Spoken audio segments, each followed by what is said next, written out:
Já pediu a sua esfirra? Já pediu o seu lanche na Chooser? Ainda não? Ah, moleque, não perde tempo. Na sua primeira compra você garante 5% de desconto no cupom Rafael Pestana no YouTube. Então vem, bora, agora assiste esse código aí. Desse título, ninguém vai lembrar. Ah, jogou mais ou menos contra o Boca Juniors, ou jogou bem. Final se ganha, né? Final se ganha. Talvez, Final não se é, joga, se ganha. exatamente. Eu não sei se esse jogar, né, para ganhar foi foi se o Fluminense jogou o suficiente para ganhar da LDU de forma né, de pensando nisso, né? Talvez eu acho que no segundo tempo o Fluminense é, foi mais para cima, né? Até vendo o jogo na ESPN, os comentaristas estavam falando, o Fluminense tinha que, eu acho que o Eugênio Leal falou, o Fluminense precisava de mais senso de urgência, né? Sim. Porque estava tocando muito a bola lá atrás e o jogo estava muito mais simples do que o Fluminense estava encarando, né? Porque assim, inegável que o espírito, né, a assombração, né, o fantasma de 2008 era latente, 2008, 2009, né? Mas assim, nenhum dos jogadores, ninguém da comissão técnica estava naquela comissão ou naquele jogo. Mas com certeza, eu acho que pelas notícias, até o mesmo torcedor que hoje estava bem mais impaciente do que o normal, né, desde o começo do jogo, quando alguns jogadores erraram coisas que não estão acostumados a errar, logo veio uma resposta negativa da arquibancada, onde deixaram os jogadores do Fluminense mais nervosos. Mas inacreditável que a parte do jogo que o Fluminense se sentiu mais à vontade foi quando teve um jogador a menos, né, com a expulsão do John Kennedy. Assim, fazendo uma análise desse jogo, o Fluminense começa nervoso, depois, a partir do segundo tempo ali, o Diniz, né, tira o zagueiro Felipe Melo, Felipe né, Melo. que dá aquela saída de bola, né, muito boa, de forma qualificada, colocando ali o John Kennedy, né, e a torcida do Fluminense, que confia no seu comandante, sai do Maracanã hoje com o título. Queria que você falasse, Will, assim, isso só dando uma pincelada, queria que você analisasse, né, a gente debatesse aí para falar aí como o Fluminense chegou nessa vitória que contribui aí com a sala de troféus do Fluminense com esse título internacional. Primeiro dizer que eu concordo muito com a sua análise perfeita sobre o jogo, conseguiu destrinchar muito bem. No primeiro tempo, realmente, o Fluminense teve muitos erros técnicos, os jogadores como Keno, Diego Barbosa, estavam errando lances que normalmente não erram. Até o André, que é um jogador que é difícil jogar mal, o André é um volante, um dos melhores do futebol brasileiro, na minha visão, e no primeiro tempo ele teve umas duas, três saídas de bola errada ali, mas que depois ele recuperou. Ou seja, no primeiro tempo o Fluminense estava tendo erros técnicos que não costuma cometer. A LDU veio para conseguir segurar esse resultado de qualquer forma, né, com o regulamento debaixo do braço, e tentou amarrar o jogo o máximo possível. Né? No primeiro tempo, a forma como a LDU tentava amarrar o jogo, né, irritava o time do Fluminense e também provocava esses erros técnicos. E aí o que aconteceu?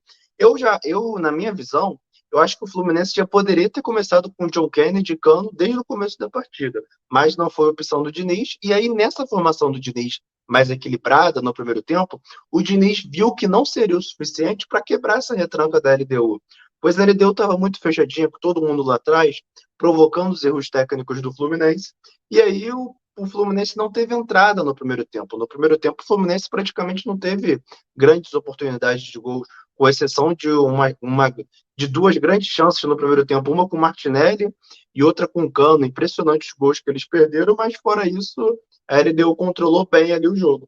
No segundo tempo, como eu falei, o Diniz viu que ia precisar de mais, né, para furar essa retranca, e aí ele coloca o John Kennedy no lugar do Felipe Melo, uma substituição já comum, não só no Fluminense, mas nos times do Diniz, né? Assim, quando ele comandou a seleção brasileira, ele também tinha esse costume de, no momento de um resultado adverso, tirar um zagueiro e aí recuar o volante e colocar um atacante, né, mais na seleção brasileira, não deu tão certo, né? Já no Fluminense, um time que ele já treina há uns 2 anos, né? Já está praticamente 2 anos no Fluminense, ele já tem um domínio maior do clube e o jogo, praticamente todos os jogadores entendem muito bem essa filosofia do Diniz. E eu achei a substituição do Diniz muito certeira, nesse jogo especialmente, pois o Fluminense precisava do resultado. E a LDU estava lá atrás e não saía de jeito nenhum. Tanto que no segundo tempo, até sair o gol do Fluminense, a LDU só teve uma escapada, se minha memória não falha, no máximo duas. Então, essa substituição deu mais poder ofensivo ao Fluminense. O Fluminense começou a partir mais para cima. Com o passar do desgaste dos seus jogadores, Fluminense colocou um trio do banco de reserva, um trio de elite, né? Marcelo, Douglas Costa e Renato Augusto. E aí a gente vê a importância de você ter um bom elenco, né? Eu acredito que o Fluminense se reforçou nessa temporada, né? Esses jogadores que chegam como Renato Augusto, como Douglas Costa, que tudo bem, não tem aquele mesmo ritmo, aquele ritmo de jogo que tinham há anos atrás no auge de suas carreiras, mas são jogadores com uma qualidade técnica muito acima da média e que, nesse esquema do Fluminense, onde já está bem azeitadinho, né, os jogadores sabem o que fazer, eles podem contribuir muito para esse ano tão longo do Fluminense, né, que vai disputar várias competições. E nesse jogo isso foi provado, né? Esses jogadores entraram e deram outra dinâmica para o Fluminense, deram outra qualidade. Renato Augusto entrou muito bem. Douglas Costa, desde que chegou ao Fluminense, para mim hoje ele fez sua melhor partida, ele entrou muito bem. Toda vez que a bola passava pelo pé dele, ele clareava a jogada, dava o passe certo. O Renato Augusto, já falei, jogou muito. E o Marcelo é um craque de bola, né? Um dos melhores laterais esquerdos da história do futebol.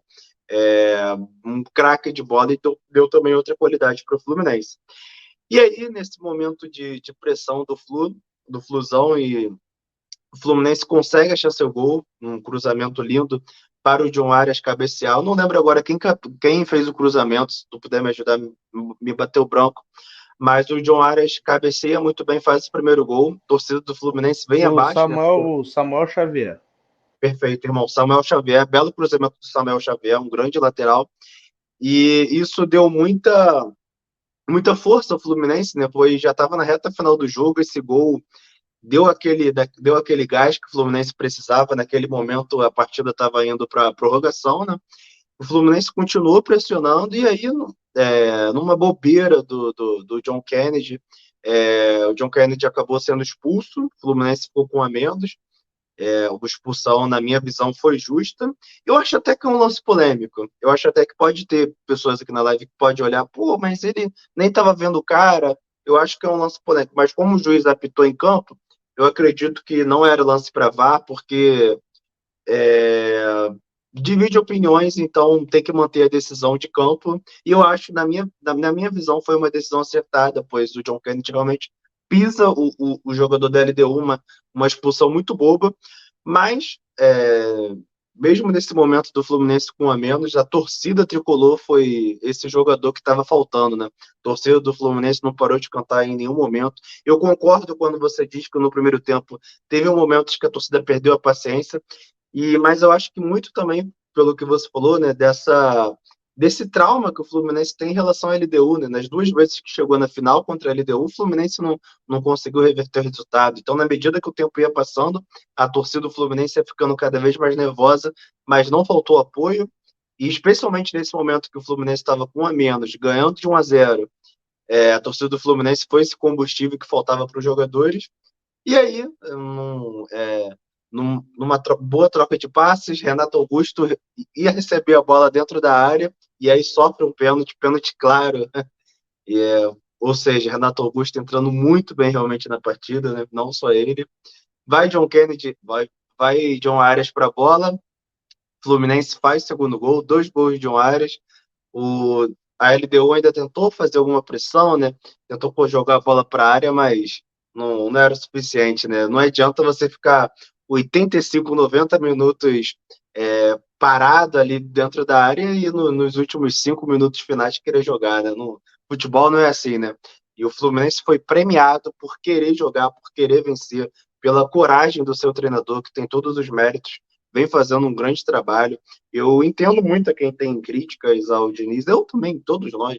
Quem não tem, ele é um treinador ainda, na primeira parte ainda da sua carreira, ele tem um esquema de jogo que com certeza ele sabe disso, que tem coisas para aprimorar, mas assim, é um treinador de muito potencial, de muita coragem, diferente, e que conquista mais um título, né? Um título muito importante para a carreira dele e para esse começo de ano do Fluminense.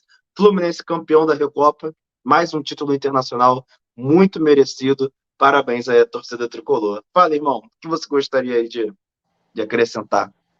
Eu queria acrescentar que você tá muito saidinho aí, né? Com certeza deve estar aí com alguma crush tricolor, né? Tá cheio de palhaçada, cheio de riso, entendeu? Tá numa alegria contagiante, realmente. Não, É que o mas Botafogo ganhou ontem de 6-0, né? de 6-0, 6-0. Esse Mas pequeno antes da gente. momento se chama É, felicidade. Tem que aproveitar, né? Não é toda hora, né?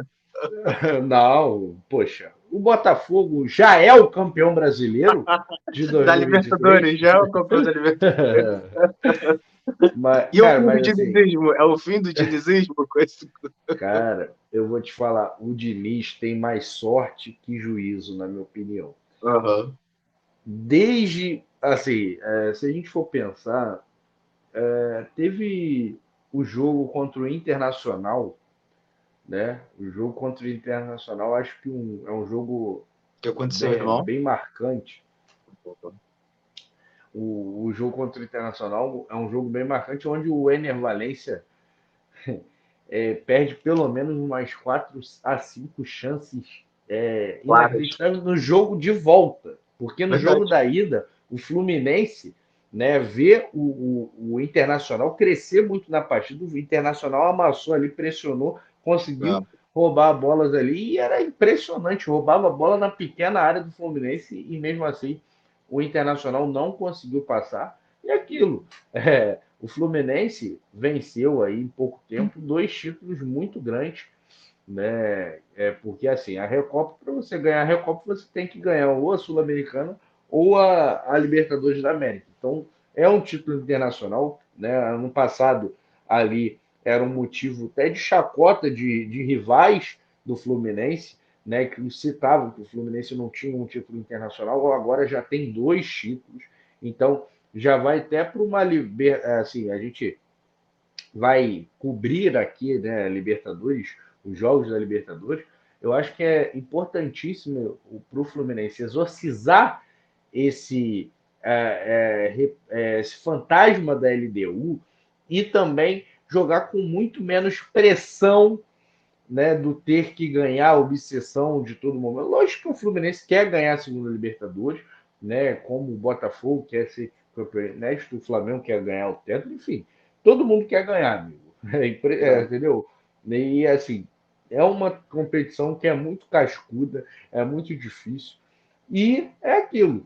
Se tem times como o Atlético Paranaense em 2022, que não era um grande time, e aquele Boca Júnior, o Boca Juniors que chegou já com times bem inferiores, né, do que normalmente da sua história, o tamanho do Boca Juniors.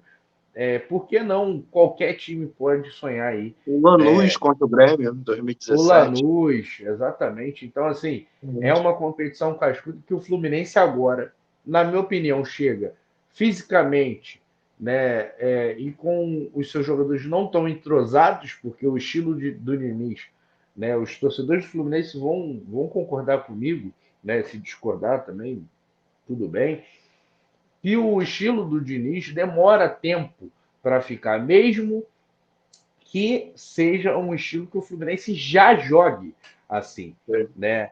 Ano passado, o Fluminense inicia a temporada já vindo de um ano bom do Diniz, né? Porque o Diniz em 2022 leva o Fluminense a ser terceiro colocado com um elenco bem inferior do que é hoje. E Uhum. mesmo assim o Fluminense demora a engrenar E ali tem um começo realmente ali do time jogando bem e tal. Ali na semifinal contra o Volta Redonda, que enfia 7-0 no Volta Redonda. Ali tem ali a sequência que ganha do Sport Cristal até ali ao meio da temporada que o Fluminense estava fazendo ali jogos maravilhosos. Ganhou Verdade. o Flamengo de 4-1. Então, nesse curto, nesse grande período ali do primeiro semestre, eu acho que o Fluminense começa a engrenar logo depois de alguns jogos, mesmo Uhum. já tendo o mesmo treinador. E é o que está acontecendo agora. O time do Fluminense hoje é um time que tem muitas limitações em relação ao entrosamento. Muitos jogadores estão chegando agora, né? Douglas Costa, Renato Augusto. Hoje o Renato Augusto mudou o jogo completamente, né? E o Renato Augusto estava muito mal tecnicamente, né? E é um craque, e fisicamente ainda está muito abaixo. O Renato Augusto vai entregar mais ainda ao Fluminense, porque esse Renato Augusto que mudou o jogo hoje não é 10% do Renato Augusto, que é um craque de futebol. Verdade. Né? Então, assim, o Diniz, na minha opinião, faz um trabalho, é o maior Sim. técnico da história do Fluminense, sem dúvidas nenhuma. Né? Mesmo que eu Ah, acho sim. que às vezes ele tenha mais sorte do que juízo, ele está colhendo os frutos de um trabalho extremamente autoral, que eu não acho que seja ou uma zona, uma porcaria horrível, e nem eu acho Uhum. que é o melhor, nem entre os melhores técnicos da história do futebol brasileiro. Como você disse muito bem, está muito no começo ainda Sim. de carreira, e eu acho ele muito teimoso. Cada vez menos, quando ele for menos teimoso, ele tende a ganhar mais. Porque, assim, se a gente pegar o Diniz de anos anteriores, ele é muito menos teimoso do que aquele Diniz. Uhum. Mas hoje em dia ele Verdade. ainda tem umas teimosias que, assim, todo treinador tem. O É. André na zaga não é todo jogo que você precisa colocar, e todo jogo ele faz isso quando ele não está com resultado. E a gente teve numa semana que, essa semana agora, esse jogo de agora deu muito certo, né? Assim, o time do Fluminense se lançou para frente, o time da LDU eu esperava, né? Aconteceu isso só na segunda parte ali do segundo tempo, que ele coloca 2 pontos e tira aquele centroavante que é horrível, pelo amor de Deus. Aquele camisa 7 ali, esqueci o nome dele, pelo amor de Deus, que jogador, né? Realmente inacreditável. E a questão, né, hoje deu muito certo. Eu até esperava uma resposta do treinador da LDU mais rápida, e o treinador da LDU demorou muito para fazer essa substituição. E domingo, no Fla-Flu, ele faz isso quando está 0-0 numa equipe muito mais qualificada do que a LDU, né? Numa equipe superior, e não dá certo no Fla-Flu. E é isso, gente. É É isso isso. aí.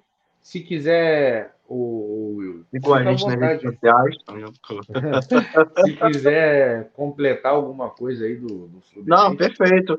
O trabalho do Diniz é totalmente autoral, como você falou. Você citou a questão do André, e se a gente for parar para pensar, é tão autoral que os dois zagueiros hoje titulares do Fluminense são volantes na origem, né? O Felipe Melo, na origem, é um volante, e o Thiago Santos, na origem, é um volante. Tudo bem. Muito por uma falta de opção de mais qualidade, né? Já que o Fluminense ainda não teve uma contratação de peso para repor a saída do Nino, né? Mas hoje os dois zagueiros titulares são volantes de origem, né? Então não é nenhuma dificuldade para o Diniz colocar o André também ali de volante, mas que eu concordo muito com você que não é todo jogo que vai dar certo, né? Eu concordo que o Diniz tem muitas coisas ainda para acertar ao longo da carreira, mas é um começo de carreira realmente muito promissor, né?